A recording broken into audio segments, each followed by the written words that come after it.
Hi, I'm Jesse. Welcome to your devotion. We're in John chapter 6. If you're not hungry, you will be by the time we're done. John chapter 6, verse 1. After this, Jesus crossed the Sea of Galilee, or Tiberias. A huge crowd was following him because they saw the signs that he was performing by healing the sick.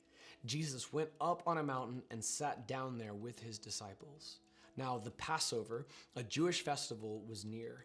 So when Jesus looked up and noticed a huge crowd coming toward him, he asked Philip, "Where will we buy bread so these people can eat?"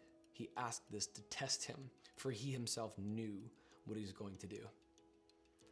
You have a crowd of people who's following Jesus because of the signs, because of the miracles. Now, just wait. Okay, we'll talk about this in our sermon at the Redemption Church at redemptionwashington.com. We're going to also available at jessecampbellministries.com. We're going to talk about this soon, but this crowd is a little sketchy in Jesus' eyes. The crowd is huge, and Jesus is skeptical of it. Like, I'm a pastor, I'm a preacher. I'll be the first one to tell you, pastors and preachers want to speak to big crowds. Jesus was skeptical of big crowds. All right, now there's a theological difference for us. For one thing, I'm not God, and so I don't know who's saved and who isn't. All right, I just let the Lord separate the wheat from the chaff, the sheep from the goats. I let him do all of that, and I just share the gospel. But Jesus was skeptical of large crowds. And so this crowd's gonna grow. Some of them are just there for the nachos. They're just there for the Cajun flavored fish. They're just there for the miracles. They're there for the show. And Jesus is about to thin that crowd out pretty big. But at this point, he's setting up his own disciple, Philip, with this question. Jesus never asks questions because he doesn't know the answer. He asks questions so that people would answer them. Hence, a blind person walks up to Jesus and Jesus asks, "What is it that you want?" Or, "Do you want to see?" Like, of course, you ask a blind person, "Do they want?" This is a rude question. Don't ever ask a blind person, "Do you want to see?" All right, because they'll find your face and then they'll smack you, okay? Like, obviously I want to see. But Jesus asked this question. He asked that exact question.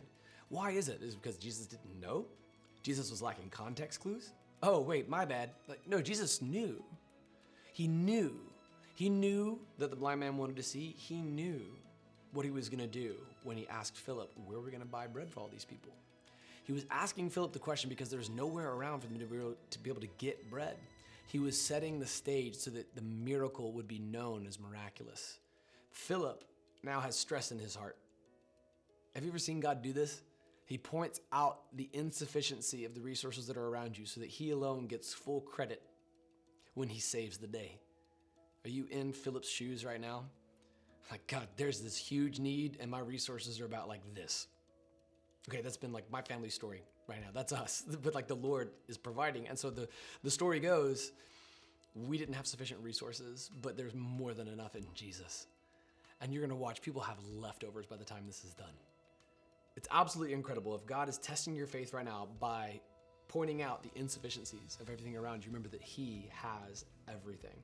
The crowd is growing. He's going to thin it out. The timing of the Passover is also important. So come join us in worship. We're going to talk more about this. This is taking place now at the second Passover of Jesus' ministry in the Gospel of John.